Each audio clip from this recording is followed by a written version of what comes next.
Subscription کے button کو دبائیے اور ساتھ بیل آئیکن پر کلک کیجیے تاکہ آپ کو تمام ویڈیو فوراً مل سکیں۔ اس ویڈیو پسند آنے کی صورت میں اسے لائک، کمنٹ اور شیئر کرنا مت بھولیں۔ اگر سومناتھ کی جنگ کا حال لمحہ بلمحہ لکھا جائے تو 1000 صفحوں کی کتاب بن جائے۔ ہندوؤں نے غزنی کی فوج اور سلطان محمود کو ذہنی طور پر بیکار کرنے کے لیے زمین دوز حربے استعمال کیے تھے۔ فوج کی نفری نے انفرادی طور پر جس شجاعت اور فرض شناسی کے مظاہرے کیے وہ بڑی لمبی داستان ہے۔ اس جنگ کا شمار تاریخ کی چند ایک مشہور جنگوں میں ہوتا ہے۔ تاریخ اسلام کا تو یہ بہت بڑا معرکہ تھا جسے ہندو مورخوں نے 2-4 صفحوں میں بیان کر کے اس کی اہمیت پر پردہ ڈال دیا ہے۔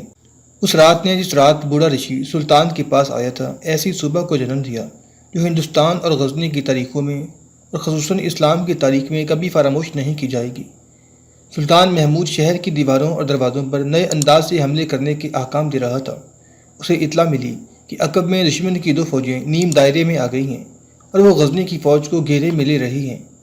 سلطان نے اس صورتحال سے نمٹنے کا بندوبست کر رکھا تھا، مگر وہ حیران رہ گیا کہ یہ فوجیں اتنی خاموشی سے کس طرح آ گئی ہیں۔ اس نے سالار اعلیٰ ابو عبداللہ کو محاصرے کی قیادت کے لیے وہیں چھوڑا اور ہدایت دی کہ ابھی حملہ نہ کیا جائے بلکہ تیاری کی حالت میں رہا جائے۔ وہ دشمن کی چال سمجھ گیا تھا۔ اس نے سالار اعلیٰ سے کہا، پیچھے سے ہم پر حملہ ہوتے ہی شہر کے دروازے کھولیں گے اور اندر کی فوج باہر آ کر ہم پر حملہ کرے گی۔ پہلوؤں کو پھیلا دو۔ دشمن جب آگے آ جائے تو پہلوؤں سے نکل کر شہر میں داخل ہونے کی کوشش کرنا۔ پیچھے سے آنے والی ایک فوج راجہ پریم دیو کی تھی جسے بعض مورخوں نے بھرم دیو لکھا ہے، اور دوسری فوج راجہ دیو آسرم کی تھی۔ سلطان محمود نے جو دستے عقب کا حملہ روکنے کے لیے پیچھے رکھے تھے ان کا کمانڈر سالار ابو الحسن تھا۔ سلطان گھوڑا سر پر دوڑاتا وہاں پہنچا۔ صورتحال مخدوش تھی۔ اس نے جاتے ہی تیزی سے صورتحال کا جائزہ لیا اور حکم دیا کہ آمنے سامنے کی ٹکر نہ لی جائے، دونوں پہلوؤں سے حملہ کر دیا جائے۔ سلطان خود ایک بلند جگہ پر کھڑا ہو گیا، گھوڑے دوڑ پڑے اور اللہ اکبر کے نعروں سے زمین و آسمان ہلنے لگے۔ ادھر شہر کے دونوں دروازے کھلے اور سومناتھ کی فوج بہت تیزی سے باہر آئی اور پھیل کر بڑی خطرناک ترتیب میں ہو کے محاصرے پر حملہ آور ہوئی۔ اب غزنی کی فوج محاصرے میں تھی۔ تھوڑی ہی دیر بعد سلطان محمود کے چہرے پر پریشانی نظر آنے لگی۔ دونوں راجوں کی فوجیں پہلوؤں پر حملے کو روکنے کے لیے تیار تھیں۔ انہوں نے فوراً اپنی ترتیب بدل لی۔ یہ لڑائی نہیں قہر تھا، بڑی تیز لڑائی تھی اور بڑی تیزی سے دونوں فریقوں کی نفری کٹ کٹ کر گر رہی تھی۔ ادھر سالار اعلیٰ ابو عبداللہ بڑی کامیابی سے سومناتھ کی فوج کو روکے ہوئے تھا، مگر ہندو زندگی اور موت کا معرکہ لڑ رہے تھے۔ آدھا دن گزر گیا۔ مورخ لکھتے ہیں کہ غزنی والوں کو اپنی شکست صاف نظر آنے لگی تھی۔ محمد قاسم فرشتہ لکھتا ہے، سلطان محمود نے جب دیکھا کہ اس کی کوئی چال کامیاب نہیں ہو رہی تو وہ گھوڑے سے کود کر اترا اور قبلہ روح ہو کر نفل پڑھے پھر دعا مانگی۔ وہ اکثر مارکوں کے دوران ایسے ہی کیا کرتا تھا اور نہ صرف اس میں بلکہ پوری فوج میں نیا جوش اور تازگی پیدا ہو جاتی تھی۔ سالار ابو الحسن اس کے قریب کھڑا تھا۔ سلطان نے ابو الحسن کا ہاتھ پکڑا اور کہا، ابو الحسن، فتح ہماری ہے۔ اس نے سالار کو گھوڑے پر سوار ہونے کو کہا، خود بھی سوار ہوا۔ اس نے اپنا جھنڈا اونچا کرنے کو کہا اور سپاہیوں کی طرح میدان جنگ میں شامل ہو گیا۔ ہر طرف اعلان ہونے لگے، سلطان لڑ رہے ہیں، غزنی کی مجاہدوں، سلطان تمہارے ساتھ ہے۔ اس کا فوج پر وہی اثر ہوا جو اس سے پہلے کئی معرکوں میں دیکھنے میں آیا تھا۔ پروفیسر محمد حبیب نے کچھ مورخوں کے حوالے سے لکھا ہے کہ جب سلطان محمود خود لڑائی میں شریک ہوا اس وقت اس کے ہاتھ میں اپنے پیر و مرشد شیخ ابو الحسن خرقانی کا چوغا تھا جو وہ اپنے ساتھ لایا تھا اور اسے اس نے عقیدت کے طور پر اپنے گھوڑے کے ساتھ باندھ رکھا تھا۔ فرشتہ کے مطابق سلطان کا یہ حملہ اتنا دہشت ناک تھا کہ دونوں راجوں کی فوجوں کا رابطہ ٹوٹ گیا، پھر ان کی مرکزیت ٹوٹی۔ غزنی کے چند ایک جانبازوں نے دونوں راجوں کے قلب پر حملہ کر کے ان کے جھنڈے گرا دیے اور راجے میدان چھوڑ کر بھاگ گئے۔ اس کے بعد راجوں کی فوج کا قتل عام شروع ہو گیا۔ فرشتہ نے لکھا ہے کہ تھوڑی سی دیر میں کم و بیش 5000 ہندو فوجیوں کی لاشیں غزنی کے گھوڑوں کے قدموں میں کچلی جا رہی تھیں۔ راجوں کے بچے کھچے سپاہی بھاگے لیکن غزنی کے گھڑ سواروں نے انہیں جب بھاگنے نہ دیا۔ سلطان محمود کو سومناتھ کی فوج اور اپنے سالار اعلیٰ ابو عبداللہ کے معرکے کی رپورٹیں ملیں۔ اس نے سالار اعلیٰ کو پیغام بھیجا کہ لڑتے لڑتے پیچھے ہٹنے کی کوشش کرو۔ سالار اعلیٰ نے اس حکم پر عمل کیا تو سومناتھ کی فوج آگے آ گئی۔ شہر کے دروازے بند تھے۔ سلطان محمود نے سالار ابو الحسن سے کہا کہ وہ سومناتھ کی فوج کے پیچھے اس پر حملہ کرے۔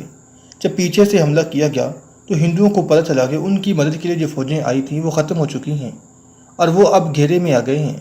وہ دفاعی لڑائی لڑنے لگے اور پیچھے نکل کر شہر کے اندر جانے کی کوشش کرنے لگے، مگر وہ نکل نہ سکے۔ غزنی کا ایک جیش دروازے اور دیواریں توڑنے کے لیے تربیت یافتہ تھا، دروازے توڑنے کی کوشش کر رہا تھا۔ دیواروں کے اوپر جو ہندو کھڑے تھے انہوں نے شہر میں خبر پھیلا دی کہ ان کی فوج کٹ گئی ہے۔ یہ خبر بالکل صحیح تھی۔ ابن الاسیر اور ابن ظفر لکھتے ہیں کہ ہندو سپاہی مذہبی جنون سے لڑ رہے تھے، لیکن جو مذہبی جذبہ مسلمانوں میں تھا اور جو قیادت مسلمانوں کی تھی، اس کے آگے ہندوؤں کا مذہبی جنون ختم ہو گیا اور وہ دکانیں بجانے کے لیے ہاتھ پاؤں مارنے لگے۔ شہر میں خبر پھیلی تو بہت سے ہندو فوجی پچھلے دروازے سے جو سمندر میں کھلتا تھا باہر نکلے۔ وہاں سینکڑوں کشتیاں موجود تھیں۔ اس کی اطلاع سلطان کو مل گئی۔ اس نے حکم دیا کہ ادھر کے دستے کشتیوں پر قبضہ کر کے ادھر والے دروازے سے اندر جائیں۔ اس رستے سے فوراً وہاں پہنچ کر بہت سی کشتیوں پر قبضہ کر لیا اور بھاگتے ہوئے ہندو فوجیوں پر تیر برساتے ہوئے کشتیوں میں دروازے تک پہنچ گئے۔ دروازہ کھلا تھا، وہاں کوئی مزاحمت نہیں تھی۔ ادھر دونوں دروازے کھول دیے گئے۔ بعض مورخ کہتے ہیں کہ ہندوؤں نے دروازے خود کھولے تھے۔ ان کا مقصد غالباً یہ تھا کہ غزنی کی فوج کو شہر کی گلیوں کی بھول بھلیوں میں لڑایا جائے۔ غزنی کی فوج شہر میں داخل ہو گئی۔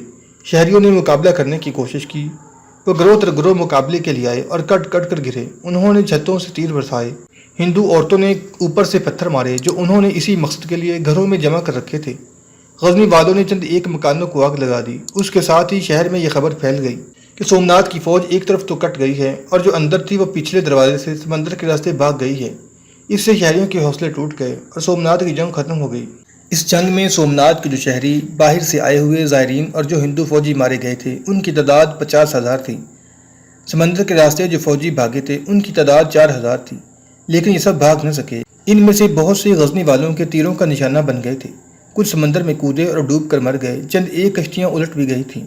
سومناتھ کا مندر سلطان محمود کے قدموں میں پڑا تھا۔ یہ 9 جنوری 1026 عیسوی کا دن تھا۔ سلطان محمود نے جب مندر دیکھا تو حیران رہ گیا۔ یہ فن تعمیر کا شاہکار تھا۔ مندر کی سیڑھیوں پر پنڈتوں کا ہجوم کھڑا تھا۔ سب نے ہاتھ جوڑے ہوئے تھے۔ ان کے چہروں پر خوف تھا۔ سلطان محمود کے متعلق تاریخوں میں آیا ہے کہ وہ پنڈتوں اور پجاریوں کو قید نہ کرتا تھا، نہ انہیں کوئی اور سزا دیتا تھا۔ اس نے سومناتھ کی پنڈتوں کو ہاتھ جوڑے اپنے سامنے کھڑے دیکھا تو حکم دیا کہ انہیں کہو ہاتھ نیچے کر لیں، میں سومناتھ کا بت نہیں ہوں، اور انہیں کہہ دو کہ انہیں کوئی غم نہیں پہنچے گا۔ سلطان سیڑھیوں پر چڑھ گیا۔ یہ فتح اسے بہت مہنگی پڑی تھی۔ اس نے اپنے ایک محافظ سے جنگی کلہاڑا لیا اور اس چبوترے پر چڑھ کر جس پر شیو دیو کا بت کھڑا تھا کلہاڑے سے بت کی ناک توڑ دی اور حکم دیا کہ اس بت کو توڑ دیا جائے۔ بڑا پنڈت اور چند دوسرے پنڈت سلطان کے قدموں میں گر پڑے اور التجا کی کہ وہ سلطان کو سومناتھ کی تمام دولت دے دیں گے، وہ بت نہ توڑے اور مندر کو اسی طرح کھڑا رہنے دے۔ سلطان نے انہیں کہا کہ وہ اتنی دور سے یہاں غزنی کی ہزاروں ماؤں کے بیٹے مروانے کے لیے نہیں آیا تھا۔ بعض مورخوں نے لکھا ہے کہ 2 سالاروں نے اور سلطان کے اپنے بیٹے مسعود نے جو اس کے ساتھ تھا سلطان سے کہا کہ ان کی پیشکش مان لی جائے۔ سلطان محمود کے 3 بیٹے عبد الرشید، مسعود اور محمد اس کے ساتھ آئے تھے۔ سلطان محمود نے مسکرا کر اور تھکے تھکے سے لہجے میں کہا کہ تم لوگ میری عاقبت خراب کرنا چاہتے ہو۔ میں تو یہ چاہتا ہوں کہ روز قیامت اللہ تعالیٰ یوں پکارے کہ کہاں ہے وہ محمود جس نے سب سے بڑا بت توڑا تھا۔ میں ڈرتا ہوں کہ اللہ تعالیٰ یوں نہ کہیں کہ لاؤ ہمارے سامنے غزنی کے محمود کو جس نے زر و جواہرات کے عوض بت پرستوں کو بت بخش دیا تھا۔ کہ یہ میرے لیے بہتر نہیں کہ تاریخ مجھے بت فروش نہ کہے، بت شکن کہے۔ سلطان نے حکم دیا اس بت کے 2 ٹکڑے غزنی جائیں گے، ایک میرے گھر کے باہر دروازے میں رکھا جائے گا اور دوسرا غزنی کی جامع مسجد کے دروازے کے باہر، جہاں یہ ہر کسی کے پاؤں تلے آئے گا۔ اس کا ایک ٹکڑا مدینہ منورہ اور دوسرا مکہ معظمہ بیچ دیا جائے۔ فرشتہ نے اور بہت سے دوسرے مورخوں نے لکھا ہے کہ آج بھی اس بت کا ایک ٹکڑا غزنی میں سلطان کے محل کے بیرونی دروازے میں، دوسرا جامع مسجد کے دروازے میں، تیسرا مدینہ منورہ اور چوتھا مکہ معظمہ میں موجود ہے۔ مندر کی عمارت ساگوان کے 56 ستونوں پر کھڑی تھی۔ سلطان نے شیو دیو کا بت تڑوا کر باہر پھینک دیا اور مندر سے تمام خزانہ نکال کر ستونوں کو آگ لگا دی۔ تھوڑی دیر بعد ہندوستان کا سب سے بڑا بت خانہ جس میں چاند کی آقا کا بت تھا جو مرے ہوئے انسانوں کو دوسرا جنم دیتا تھا، ہیبت ناک گڑگڑاہٹ سے ملبے کا ڈھیر بن گیا۔ غزنی کی فوج نے ملبہ اس مندر میں پھینک دیا۔ پیچھے مندر کی صرف بنیادیں رہ گئیں۔ تمام مورخوں نے لکھا ہے کہ ہندوؤں کا یہ الزام غلط اور بے بنیاد ہے کہ سومناتھ کا بت اندر سے کھوکھلا تھا اور ہیرے جواہرات سے بھرا پڑا تھا۔ حقیقت یہ ہے کہ یہ کوئی باقاعدہ تراشا ہوا بت نہیں، یہ ایک چٹان کا لمبوترا ٹکڑا تھا جس کے خدوخال انسانوں جیسے تھے اور اسے مرد کے جنسی جذبے کی علامت سمجھا جاتا تھا۔ ہندو مذہب جنسیت کی بنیادوں پر کھڑا ہے۔ سومناتھ کا مہاراجہ کنورائے لاپتہ تھا۔ سلطان محمود نے وہاں سے جو زر و جواہرات سمیٹے ان کی مالیت آج کے اربوں روپے جتنی تھی۔ جب مندر کے اندر آگ لگی ہوئی تھی سلطان محمود شہر کی دیوار پر کھڑا دیکھ رہا تھا۔ شہر میں کہیں کہیں سے جلتے ہوئے مکانوں کا دھواں اٹھ رہا تھا۔ لوگ شہر خالی کر رہے تھے۔ سلطان نے باہر دیکھا، منظر ہولناک تھا۔ زمین دور دور تک لال تھی اور لاشوں پر لاشیں پڑی تھیں۔ زخمی اٹھنے اور چلنے کی کوشش کر رہے تھے، بعض اٹھتے تھے اور گر پڑتے تھے۔ وہ ہندو تھے، انہیں اٹھانے والا کوئی نہ تھا، کوئی پانی پلانے والا نہ تھا۔ شہر کے لوگ دروازوں سے نکل کر جا رہے تھے، وہ اپنے زخمیوں کو دیکھنا بھی گوارا نہیں کرتے تھے۔ غزنی کے سپاہی اپنے ساتھیوں کی لاشیں اٹھا رہے تھے اور زخمیوں کو بھی اٹھا اٹھا کر لے جا رہے تھے۔ سلطان محمود کی نظریں میدان جنگ میں گھوم رہی تھیں اور اس پر سنجیدگی طاری تھی۔ کوئی نہیں بتا سکتا کہ وہ کیا سوچ رہا تھا۔ اس نے قلعے کے سامنے والے دونوں دروازوں کو دیکھا۔ اسے شہر سے جانے والے ہندوؤں میں عورتیں اور بچے نظر آئے۔ اس نے اپنے سامنے کھڑے کسی آدمی سے کہا کہ نیچے جا کر شہر کے لوگوں سے کہو کہ وہ ہمارے ڈر سے اپنے گھروں سے نہ بھاگیں، انہیں غزنی کی فوج کی طرف سے کوئی تکلیف نہیں ہوگی۔ کیا یہ لوگ اب بھی نہیں سمجھیں گے کہ فتح اور شکست، زندگی اور موت پتھر کے ایک ٹکڑے کے ہاتھ میں نہیں، خدا کے ہاتھ میں ہے؟ سلطان محمود نے کہا۔ اسے کوئی جواب نہ ملا۔ سلطان محمود کے محکمہ جاسوسی نے وہاں کے چند ایک مقامی آدمیوں کو اپنے محکمے میں شامل کر لیا تھا۔ انہوں نے بتایا کہ جن راجوں کی فوجوں نے غزنی کی فوج پر پیچھے سے حملہ کیا تھا وہ راجہ پریم دیو نے کرایا تھا۔ اس حملے میں غزنی کے 3000 سپاہی مارے گئے تھے۔ سلطان کو بتایا گیا کہ پریم دیو سومناتھ کے شمال میں 120 میل دور گندادی کے مقام پر ہے اور یہ مقام چاروں طرف سے سمندر میں گھرا ہوا ہے۔ سلطان محمود اس قدر غصے میں تھا کہ اس نے گندادی کی طرف پیش قدمی کا حکم دیا۔ جب سلطان وہاں پہنچا تو اس نے دیکھا کہ قلعے تک پہنچنا ممکن نہیں، کیونکہ چاروں طرف سمندر تھا، ایک طرف پانی کم تھا۔ یہ بھی پتہ چلا کہ پریم دیو نے اپنے آپ کو قلعے میں قید کر رکھا ہے۔ محمد قاسم فرشتہ لکھتا ہے کہ ایک رات سلطان محمود نے قرآن کی تلاوت کی، کچھ خاص آیات پڑھیں اور رو کر خدا سے رہنمائی اور مدد کی دعا کی۔ اگلی صبح اس نے دیکھا کہ سمندر کا پانی پیچھے چلا گیا ہے، جدھر سے پانی کم ہوا تھا وہاں دلدل تھی۔ سلطان نے دلدل میں ہی گھوڑے ڈال دیے اور قلعے تک جا پہنچا۔ غزنی کی فوج نے قلعے پر حملہ کیا اور تھوڑی دیر میں قلعے کا دروازہ کھل گیا۔ پتہ چلا کہ راجہ پریم دیو سمندر کے راستے نکل بھاگا ہے۔ اس کی فوج سومناتھ کے میدان میں مسلمانوں سے شکست کا کرائی تھی۔